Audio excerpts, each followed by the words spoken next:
bay qua bên California nhiều sự kiện rất lớn của Nu Skin. It wasn't huge, it was maybe 300 people. Nó không có quá lớn ở thời điểm đó, thì sự kiện khoảng chừng là 300 người thôi quý vị. And I sat on the very back row of the room. Và tôi ngồi ở cái chỗ cuối cùng của cái phòng luôn. I just wanted to sit there and kind of listen and take notes and try to make my decision if I was going to do Nu Skin. Và tôi muốn ngồi đó để mà tập trung, lắng nghe, ghi chú lại để quyết định xem là mình có nên làm Nu Skin hay không. I listened to probably 6 speakers in the morning session up until the lunchtime break. Buổi sáng hôm đó thì tôi nghe 6 người nói chuyện từ cái buổi bắt đầu đến giờ ăn trưa. By the time the break happened at noon, I was done. I had listened to 6 people.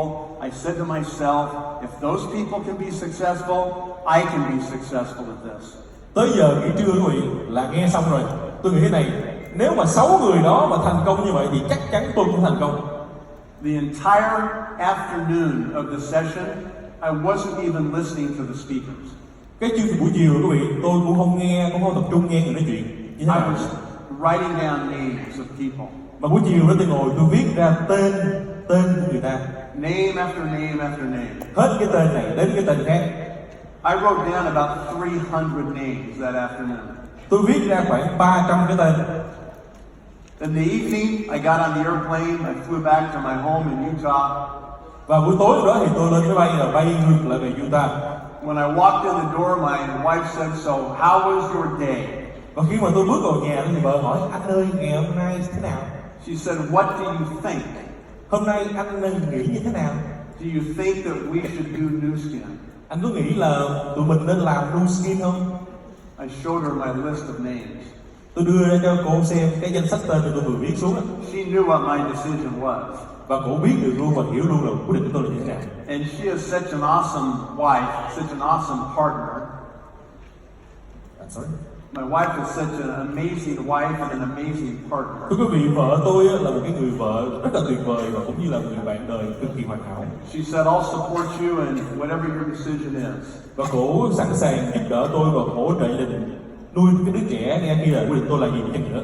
I said, Monday morning, tomorrow's Sunday, but on Monday morning, I'm going to go after this like everything in our lives depends on being successful. Và tôi nói hôm nay là thứ Bảy, ngày mai là Chủ nhật. Sáng thứ Hai anh sẽ làm công việc này bằng mọi cách để thành công. I said, if you can take care of the children and the house, I'll make sure that I build the business for us. Việc của em là đảm bảo là giữ cái nhà thì là tốt, con cái thì rất là tốt, còn việc của anh là đi kiếm tiền của doanh nghiệp này. I had a private office, a separate room on the end of the house with its own bathroom. Thưa quý vị, thì trong cái nhà đó thì tôi có một cái văn phòng làm việc nhỏ riêng tư trong đó. I told my wife, just push food under the door 3 times a day. Tôi nói vợ này, just fine. Em nhớ một ngày đều đặn 3 lần đẩy đồ ăn vô, đóng cửa lại, còn chuyện bên trong là chuyện của anh. I said, I'll see you in 2 years. Hẹn gặp em sau 2 năm nữa.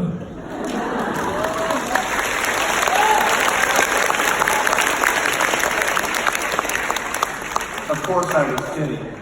Tất nhiên là đùa quý vị ha.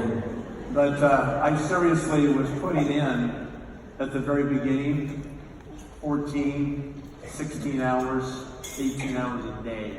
Thưa quý vị, những thời gian đầu tôi nhớ lại là một ngày tập trung làm cái việc Nu Skin 14, 16, 18 tiếng đồng hồ một ngày.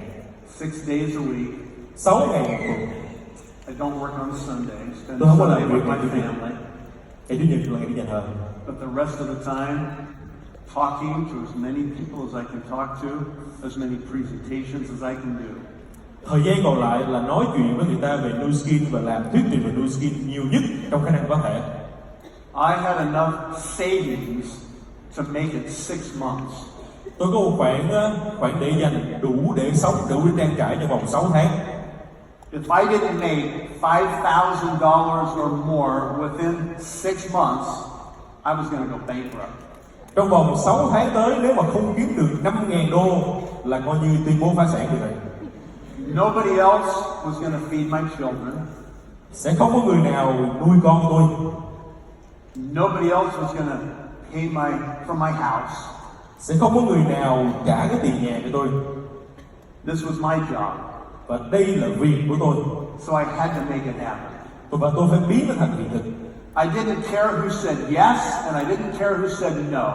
Tôi không quan tâm là người ta đồng ý nói yes hay là nói no, không quan tâm. I just knew if I talked to enough people, I would find the right people that I could build a business. Tôi chỉ biết điều rằng nếu như tôi nói đủ người thì tôi sẽ tìm ra đúng người và xây dựng cái tổ chức này. Well, by the 6th month, my check was over $8,000. Thưa quý vị, đến tháng thứ 6 thì cái tiền hoa hồng của tôi khoảng 8.000 đô.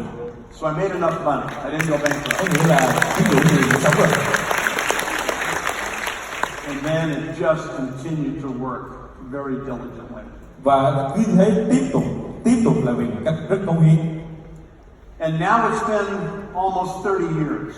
Bây giờ là khoảng 30 năm rồi quý vị.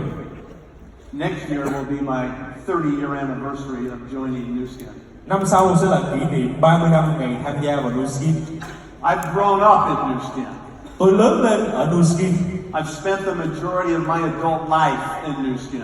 Tôi dành phần lớn thời gian trưởng thành của tôi làm việc Nu Skin. I've traveled millions of miles on airplanes to different countries to build my business. Tôi bay hàng nghìn dặm ở trên trời qua những quốc gia khác để xây dựng doanh nghiệp Nu Skin. It has been amazing. Và đó là một trải nghiệm cực kỳ tuyệt vời. So like it says in the Bible, there's a time and a season for everything in our lives. Thưa quý vị, trong Kinh Thánh có một câu thế này: lúc nào cũng vậy, sẽ có thời điểm, sẽ có mùa vụ cho tất cả mọi thứ trên cuộc đời này. And my season of building my Nu Skin business is coming to an end. Và cái mùa vụ xây dựng Nu Skin của tôi cũng sắp kết thúc. It has been an amazing experience. Và đó là một trải nghiệm rất tuyệt vời. It's been very fun. Đó là một trải nghiệm rất vui. It's been very sad sometimes. Đôi khi cũng rất buồn. I've experienced the entire range of emotions that a person can experience through something like this. Tôi phải trải qua tất cả những cơn sóng của những cảm xúc của người thường có. I've met the most amazing people all over the world. Và tôi gặp rất nhiều người tuyệt vời khắp nơi toàn thế giới. Many of them are here today on this front row. Và rất nhiều người trong số họ đang ngồi đây ở những hàng ghế đầu này. And you get very close to these people. Và nếu như bạn thật sự tiếp xúc với những người này, You do love your downline, like Elaine said. bạn sẽ rất yêu mến những người downline của chúng ta như là Lisa. And so it's with a bit of a heavy heart that I wind up all this activity and say goodbye to everybody. Và nó là tôi chuẩn bị tất cả mọi cái việc để mà nói lời tạm biệt với tất cả mọi người. I paid a big price to be successful at Nu Skin. Tôi phải trả một cái giá khá đắt để thành công ở Nu Skin. Make no mistake about it, you will be required to make sacrifices to be successful that sometimes you think you shouldn't have to make. Quý vị hãy nhớ thế này. Đôi khi chúng ta làm công việc này, chúng ta phải hy sinh. Những cái sự hy sinh nó lớn đến độ mà chúng ta nghĩ rằng chúng ta không nên hy sinh.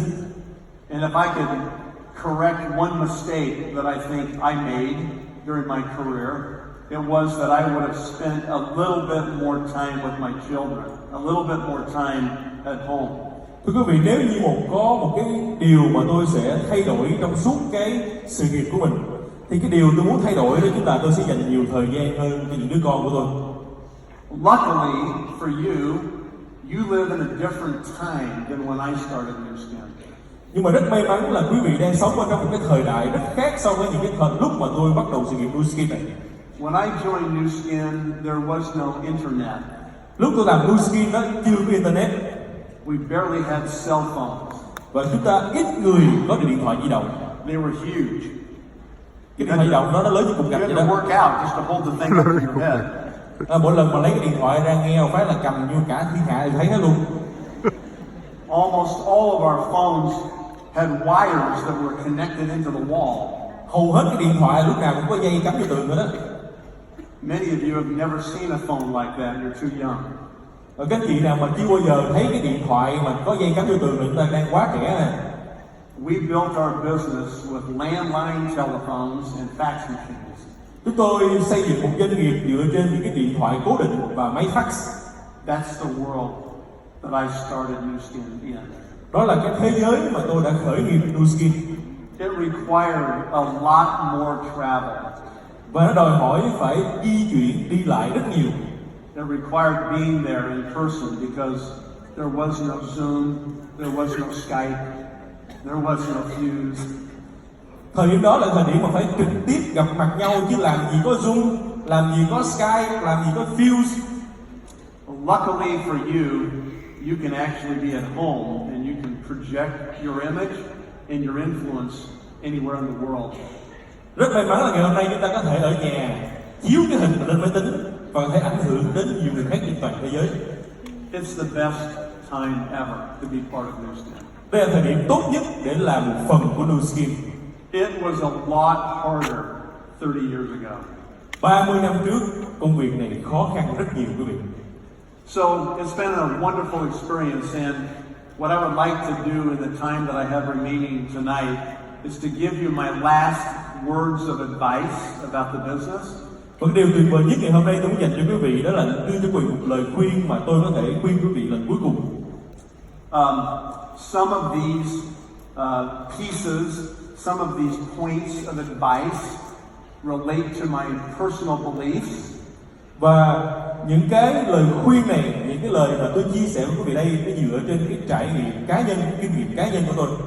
And so I'm not trying to impose my beliefs on you at all. Tôi không cố gắng là ép cái niềm tin của tôi vào quý vị. I think it's just important you understand what I believe and how I think it helped me in this business.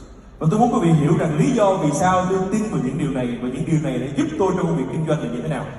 So if I have your permission, I'll proceed. Và nếu quý vị cho phép thì tôi sẽ được phép cho quý vị lời khuyên.